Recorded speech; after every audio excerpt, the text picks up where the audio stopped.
In December of 2017, a Twitter user by the name of Hannah Priest got fans of Christmas and Christmas-themed movies thinking really hard when she asked one simple question: what is the most stone-cold, brutal, horrific Christmas film ever made? And she got a ton of replies, all with varying answers.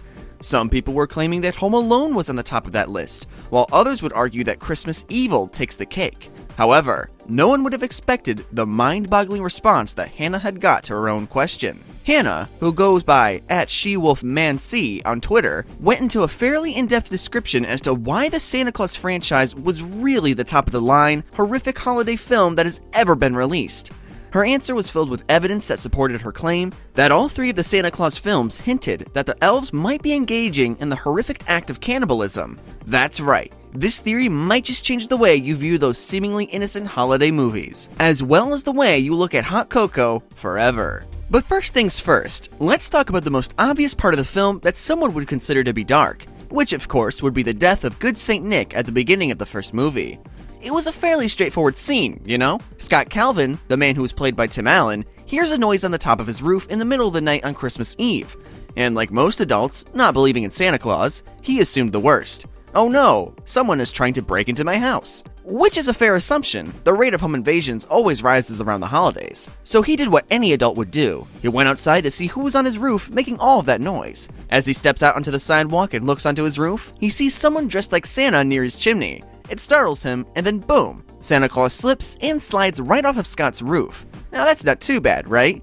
Well, the thing that shocked a lot of people the first time is the fact that you actually got to see Santa die on screen. And it wasn't immediate either. Santa, after falling off the roof, slowly died from the fall, and for a Christmas movie, that was pretty heavy, especially one that was rated for children and the whole family. But is that enough to consider the Santa Claus series one of the most brutal and horrific Christmas movies ever made?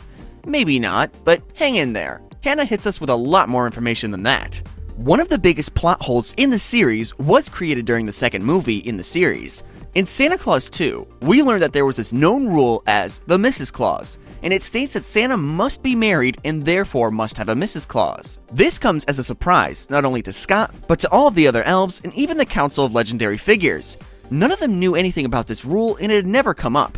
Now all of a sudden, Scott has to find a wife or give up his role as Santa. The craziest part of that is the fact that no one knew that the Mrs. Claus even existed, which led Hannah to some chilling conclusions that seemed to make the most sense. And that would be that either every Santa before Scott Calvin was already married before becoming Santa Claus, or worse, a lot of them lasted less than a year before either dying or invoking the escape clause. So if a lot of the Santas had been married, it would make sense that at some point, we would run into one of the many other Mrs. Clauses that would have likely outlived their spouse. According to the movies, there have been around 60 different Santas over the course of Christmas's existence, and I think it's safe to say that at least half of them would have had a Mrs. Claus, at least. So where did they all go?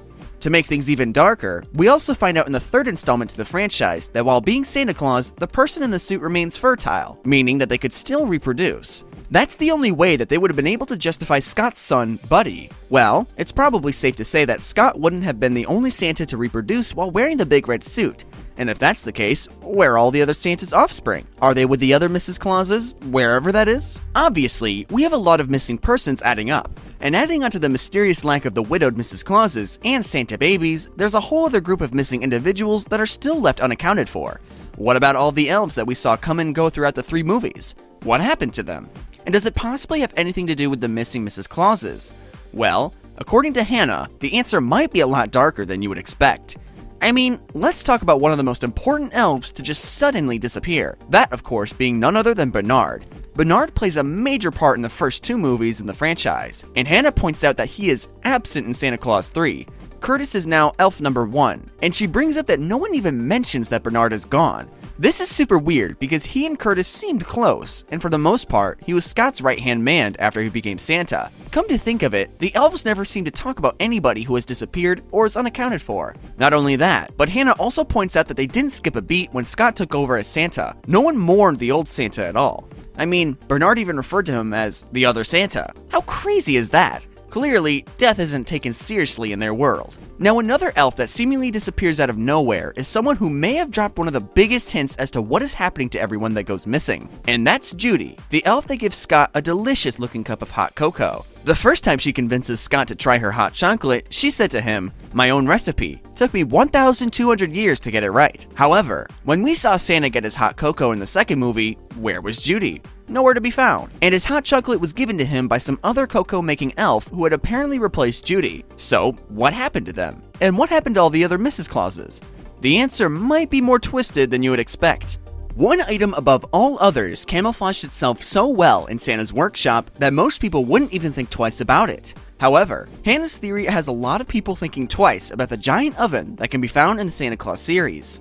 In Santa Claus 3, there is a scene where in the kitchen that shows an oven that is so large that it provokes Bud Neumann to wonder, how come the oven in the kitchen is bigger than the delivery room? And that's a really good question. Elves realistically wouldn't need an oven that size. For one thing, the elves aren't particularly large, but on top of that, they are toy makers who specialize in the delivery of toys, not the supply and delivery of baked goods. So even if they did have a huge oven, why would it be bigger than the break room? And not to get too graphic here, but ovens of that size are usually only used for a few things, and most of them are horrifying and include cooking living things. I mean, industrial ovens like the ones in restaurants or fast food venues aren't even that large. Here's the real kicker though. Think about the way that the elves react when they are being complimented on their food. More specifically, the taste of their hot chocolate. They get overjoyed and seem to don this eerily creepy smiles. Well, Hannah thinks this seems that there is a twisted reason as to why, and that's because the elves have been baking all of the missing people into their sweets and baked goods, meaning their fellow elves, all of the former Mrs. Clauses, and possibly even the children of the previous Santas that we never see or hear about throughout the trilogy. That's right, there is a chance that those energetic, seemingly sweet elves are actually bloodthirsty cannibals that turn bodies into recipes, and smile as they watch people enjoy it. How messed up is that? I guarantee, after hearing that, it'll be hard to look at another Santa Claus movie the same way ever again. Even if you don't agree with it, you have to admit it. It would answer some otherwise unanswered questions to fill in some minor plot holes, that's for sure.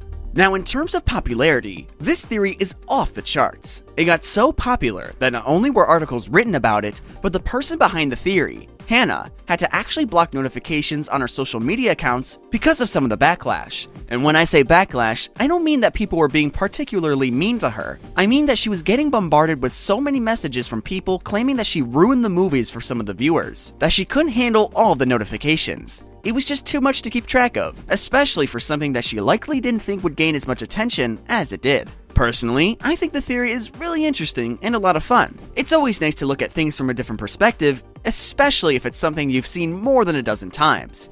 However, we, like most people who read and enjoyed her story, can acknowledge that it's likely not what the creators of the franchise intended as they created the movies, you know?